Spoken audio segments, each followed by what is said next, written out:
नमस्कार मित्रांनो, मी अनिरुद्ध. मित्रांनो, तुम्हाला माहीत आहे का मुख्य दरवाजा कोणत्या दिशेला असावा वास्तुशास्त्रानुसार? तर चला मी तुम्हाला ही माहिती थोडक्यात सांगतो. मुख्य दरवाजा उत्तर, पूर्व किंवा ईशान्य दिशेला असावा.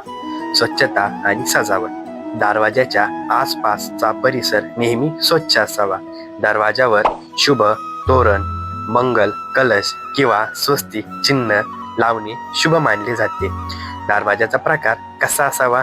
तर दरवाजा लाकडी असावा, तो धातूचा नसावा, तो नेहमी आतल्या बाजूने उघडणारा असावा. दरवाजाची संख्या. घरामध्ये सम संख्येने दरवाजे असावे, जसे की 2, 4, 6. दरवाजाला उंबरठा हा असलाच पाहिजे, त्याने सकारात्मक ऊर्जा संतुलित राहते. काय टाळावे? मुख्य दरवाजा समोर कचरा पेटी, पादत्राणे म्हणजेच बूट, चप्पल किंवा तुटलेली वस्तू ठेवू नये. दरवाजाच्या थेट समोर आरसाही लावू नये. ही माहिती तुम्हाला कशी वाटली कमेंटमध्ये नक्की सांगा.